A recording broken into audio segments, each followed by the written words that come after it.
Special announcement, Bounty Hunters. A new limited edition t-shirt based on these backwards echoes is available on the JoyRide Teespring store between April 1st and May 31st, before it disappears into the echoes of time. Use the promo code TBE23 at checkout for 10% off your order. Link available in the description below. Hey, all you, people. This is my first broadcast assignment, so you have to be nice to me, even if I mess up. Got it? Anyway. From our found family to yours, we give you these backwards echoes. Ooh.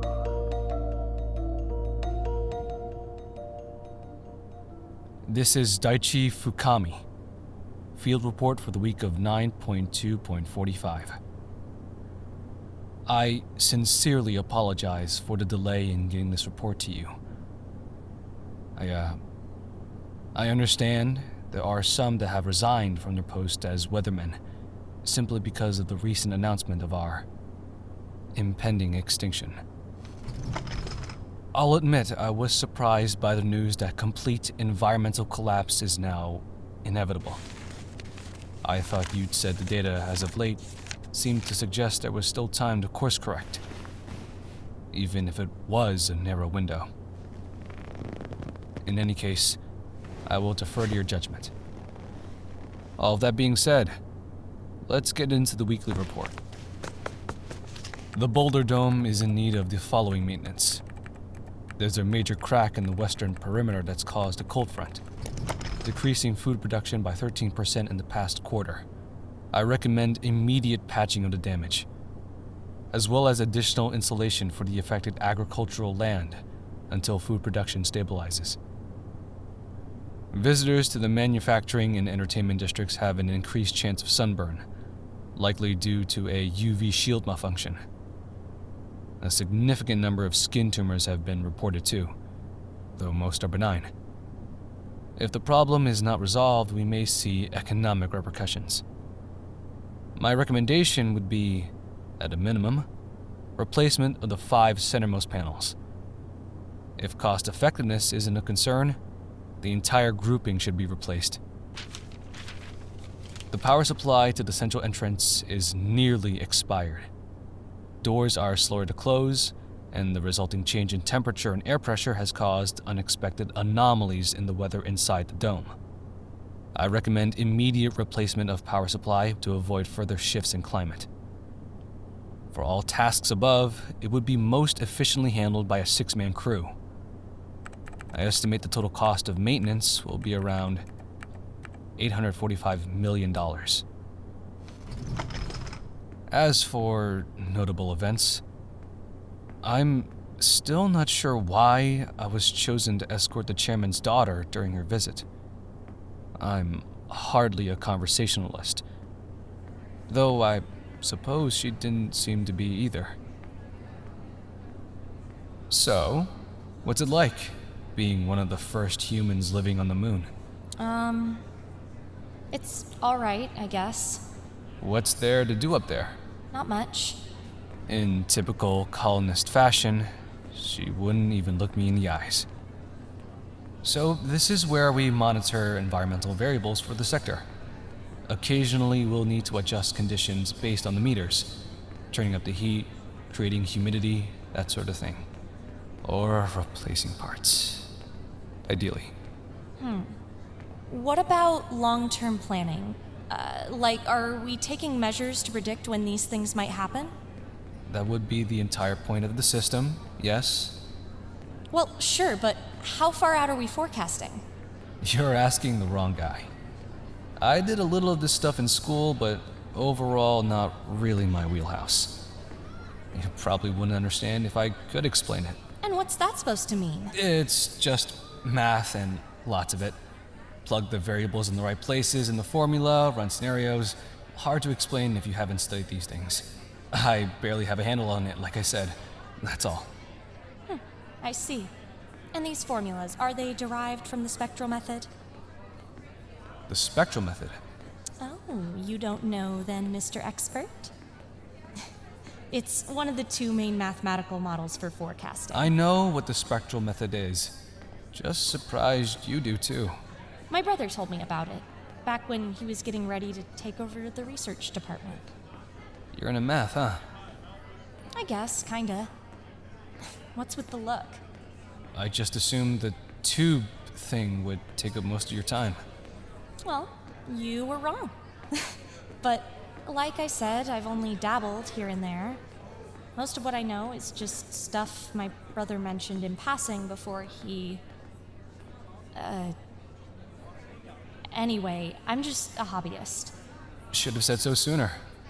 If it's something that really interests you, I'm sure we could set you up to meet with someone more suited to explain that side of things than yours truly.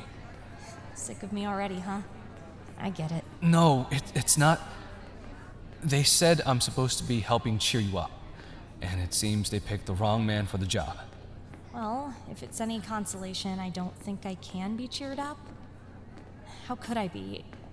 It's all hopeless. Oh, enough of that. It's never really hopeless. That's not what they're saying. Maybe not, but take it from me. It ain't over till it's over. Whatever they say. Well, I hope you're right, but... Oof! Ow! What is it? Something hit me. What is it? With mounting dread, I looked up at the ceiling and, sure enough, pebble by pebble, it was beginning to collapse. Attention. Sinkhole forming. Please report to the nearest stairwell immediately. Is this a drill? She looked at me with pleading eyes, as if there was anything I could do to hold up the sky. It broke my heart a little. Couldn't help wanting to be able to tell her it would be okay, that we would live through this, but if we're going to make it out of here, we need to act quick. What can I do? Do you remember how we got down here? Yes, just tell me how to help. You said we had to act quick, so let's go. You can help by looking out for yourself. You wouldn't be doing me any favors if something happened to you on my watch. She didn't move. Okay, fine. Just get out of the cavern. Get back to the main staircase and start helping folks get topside. I have to stay here and make sure everyone gets evacuated. Roger that. She began running toward the staircase. I turned my attention back to, well, to put it bluntly, to the hell that was unfolding all around me. Throngs of panicked residents flooded the cavern. They yanked each other along by wrists and elbows as they stumbled over the piles of sediment that had slipped through the canopy overhead. It was only a matter of time before it gave out completely, dropping its cargo and crushing any poor soul still stuck below. Quick note, might be worth it to consider a more lightweight metal for these rubble shields. Always hard to run and carry it overhead at the same time. There were two other weathermen on duty that I could see. One was more boy than man, and his small face was nearly lost under his goggles. He was accompanied by another sturdier-looking young man, who looked as if he must have been born with his brow furrowed and his jaw clenched. Status report. The site seems clear. We were able to get everyone out of the quadrant just after the sirens started. Well, not everyone. We'll never get everyone, Ellis. I know, but still. We got everyone we could find who couldn't help themselves. Better? Shit! Can't it be coming down?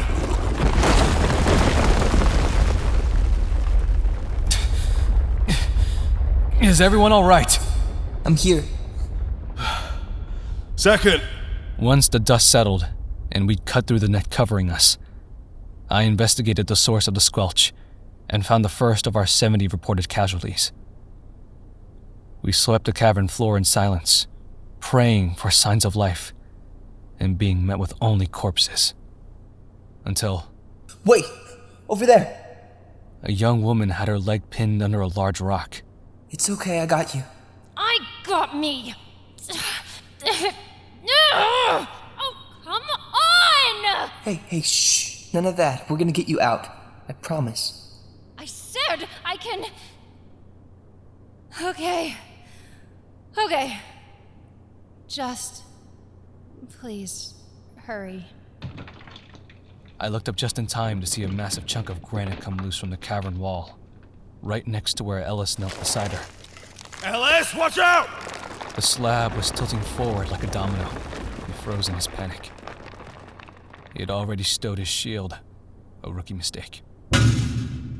Fortunately, I'm no rookie. I pushed my shield against the rock with all my strength. Get yourselves out of the way! I can handle this! The rock was pushing down with incredible force, as if God himself were trying to squish me under his thumb.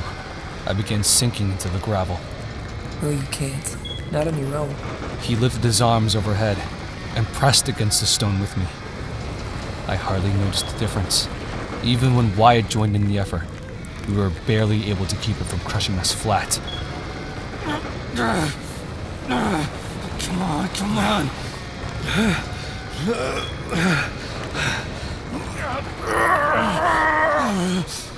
I don't know how I thought we stood a chance. Under its oppressive weight, it became obvious.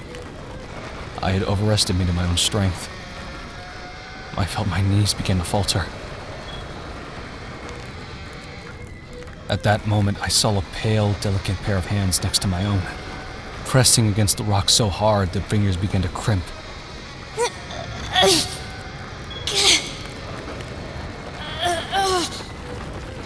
Dollie! What are you? Help had arrived. 10 other weathermen were pushing against the rock with us. The load began to lighten. It's starting to move! Don't give up, everyone. We can do this.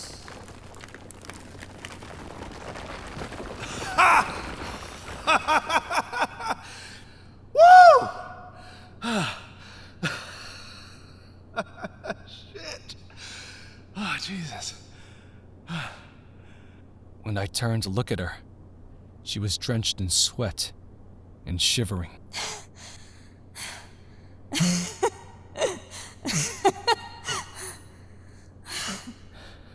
What are you smiling about? Are you out of your mind? Must be. You two,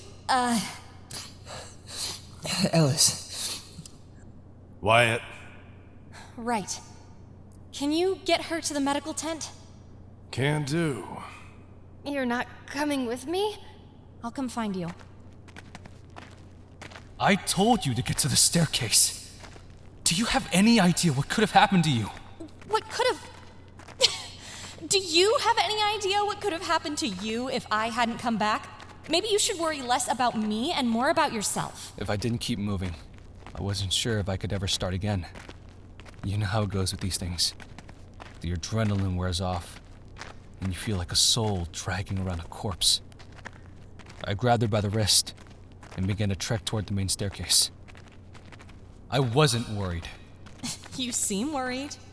You're my responsibility. At least till you head back home. What made you come back? Well, maybe I was a little worried too. I was momentarily distracted by the scene of the aftermath. Somehow, no matter how many disasters I witness, I never get used to the panic of mothers and fathers searching the scene for the children they've lost in the chaos. The sporadic wailing, either in joy or grief. The hardest part is the ones that don't find their darlings at all, dead or alive. They just freeze, like a machine shuddering to a stop when its fuel burns up. Hello, Mr. Fukami. Are you with me? Will that be all then? Did you even hear me? No disrespect, but if you haven't noticed, I've got work to do. I just wanted to thank you for keeping an eye out for me. But if you're too busy... You don't need to thank me for doing my job. Speaking of, we had reached the medic tank now. Just outside the entrance, the girl who would have been our 71st casualty sat shuddering on a bench next to Ellis as the nurse dressed her wound. Dollie hurried to meet her, but looked away when she saw how her leg had swollen and bruised. Wyatt stood by, scowling. Dollie! Thank goodness you're here. They're saying I probably can't compete for a year. I keep trying to tell them I have a tournament in March. It's not like I can give... They grow when they grow. Besides, you're lucky to be alive. No one asked you, worm. Lita! You want to say that again? Oh, big strong boy gonna pick a fight with a cripple? All right. Hey, it's been a long day for all of us. Let's not make it any worse. Whatever. We should be going. Please, excuse us. I tried to walk away, but Dollie grabbed my hand. When I turned to face her, the shell of her gloom had been cracked open like a geode. Please, wait just a minute. I don't think the present company would want to spend a moment longer with this lowly worm than she has to. Happy to oblige. Well, I didn't call any of you worms, and I want you to stay. You think we're all the same, don't you, us colonists? You are, aren't you? Just look at the company you keep. Well, maybe I did used to think a little like that. Pretty recently, right? Like in your last video? You actually watch my videos? I do. I'm sorry. I don't mean those things, you know. It's just... Yeah, you're just doing your job like us, right? Just giving the people what they want. Oh, would you just listen? Yes, I wasn't looking forward to this trip. I didn't think much of you. The Weathermen, I mean. My dad always says you're just leeching off his goodwill without offering much in return, seeing as the people living down here supposedly aren't worth saving. But I remember what it was like to live down here. Maybe not underground, but if the end is on its way, I think everyone deserves at least a little more time with the people they love. That's worth it. It doesn't always go this smoothly. We were lucky to have found your friend. Cousin. To have found your cousin at all. It was one of our better days, but we failed to save at least 70 lives that we know of so far. There's no nobility in failure. I think, Mr. Fukami, you should reconsider your definition of failure.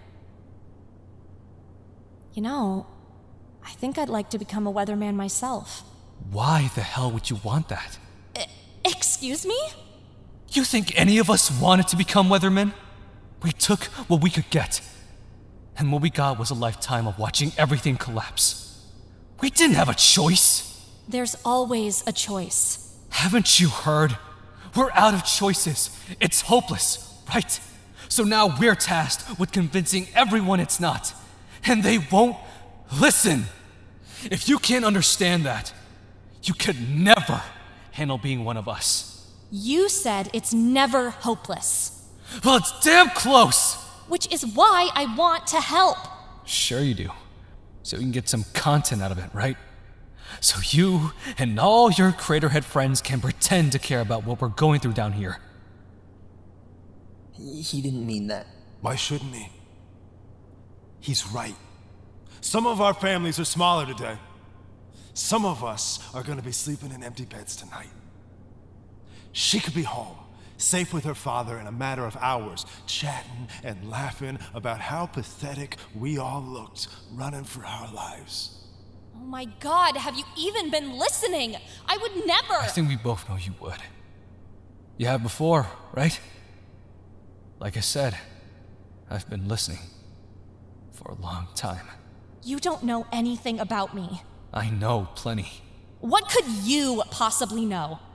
You think you know everything about me through the 20-minute scripted shit I put out once a week. But tell me, do I seem anything like those videos to you right now? You wouldn't even know what to do with yourself. This isn't something you just jump into because you're bored. Our pain is not your playground. You spoiled little girl. Stop it! I shouldn't have. Yeah, I'll say. They'll probably be looking for us soon. Please, excuse us. Jeez, you really got him good. Yeah, well, I did learn from the best. Oh, you flatter me. How's Uncle Cessair? I think she'll need to develop a healthy sense of fear if she intends to walk this path. It'll also take rigorous training just to get her to a point where she could pass the fitness tests. If today is any indicator of her physical abilities. Not to mention she'll definitely need to learn to humble herself. Even so, after giving it some thought, I have never seen a person so thoroughly determined to do such thankless work. And I feel that kind of determination ought to be rewarded. If you will indulge an additional request from me, I wonder if you might intercede on Dollie's behalf with her father. It might not come to anything, but if he can be persuaded at all, I trust you know how to make it happen. If he approves, and she's willing to speak to me ever again, I am willing to supervise her apprenticeship. I patiently await your response. These Backwards Echoes is written and directed by Steena, Carey and produced by Rock Voice Productions, LLC, in collaboration with JoyRide Entertainment. Intro and outro narration by Autumn Ivy. Diachi was voiced by Ryan Doe. Dollie was voiced by Steena Carey. Roland was voiced by Bonnie Troughton. Wyatt was voiced by Daniel Van Thomas. Ellis was voiced by Kyler Chapman. Lita was voiced by Danuta Marie. Original music composed by Michael Peyovich. Audio editing performed by Zach Elliot. Promotional art created by Pawzors. Links to the cast and crew socials can be found in the show notes. You can support this podcast and our other creative projects by becoming a patron over on the JoyRide Entertainment Patreon, as well as subscribing to the JoyRide Entertainment and Rock Voice Production YouTube channels. Also, make sure to follow us on Twitter so you never miss a transmission from the future. And thank you for keeping JoyRide's engine burning.